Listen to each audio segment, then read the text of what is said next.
Kivu, jeune entraîneur. C'est parti, dernier match de préparation pour l'AS Monaco. Succède à Simon Inzaghi, la tâche est pas facile.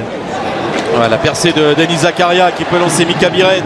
Biret plein axe avec Akliouch pour l'ouverture du score très tôt dans ce match. Un peu plus d'une minute de jeu. La foudre est sortie du pied gauche de Martès Akliouch. Yann Sommer à genoux. Monaco mène 1-0. Quel but! Et ça part d'une charge au milieu de terrain du capitaine Denis Zakaria. Et les interistes se plaignent vers Nice. Alors je ne vois pas trop pourquoi sur ces images en tout cas des joueurs de l'Inter un peu loin des Monégasques. Et arrêté avec Acerbi qui était montré et qui est resté, le voilà, aux avant-postes.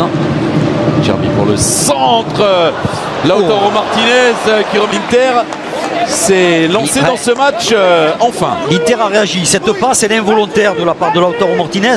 Il veut marquer mais ce ballon ne part pas où il veut. En revanche ça a failli être une passe décisive pour Barella qui ne se couche pas. Grande forme joli.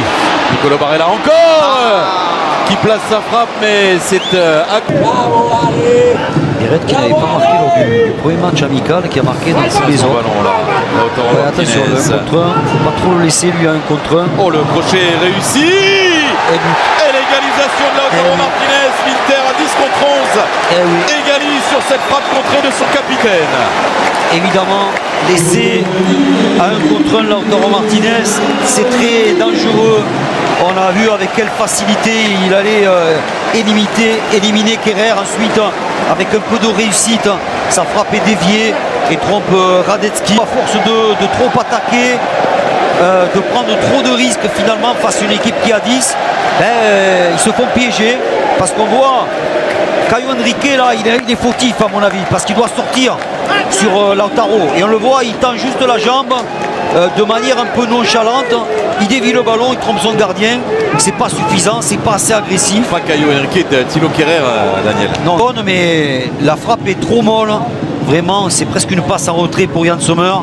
Alors que le centre en retrait est parfait. Dans cette passe-là, plein milieu du jeu. Et oui, Johan Boni en profite, intercepte le ballon, accélère, va défier Thilo Kerrer, réussit son crochet et met ce ballon au fond des filets. L'Inter à 10 contre 11 marque un deuxième but contre l'AS Monaco et prend l'ascendant de buts 1. Ouais, très bien joué ce qu'a fait Boni. Évidemment, un cadeau des Monégasques, une passe latérale dangereuse. Un contre, encore une fois. Un peu comme le premier but de Lautaro. Vous voyez, passe un peu donnée sans conviction de Golovin. Et là, Boni, il va aller fixer Kerrer et le dribbler. Voilà, superbe crochet. Derrière, le repris de Singo, tout ça, ça ne suffit pas. Il conclut la nouvelle recrue. Qui a quand même touché 2 fois les poteaux. Golovin, le centre. Ballon dégagé par Denzel Dumfries. Et c'est terminé. Monaco pour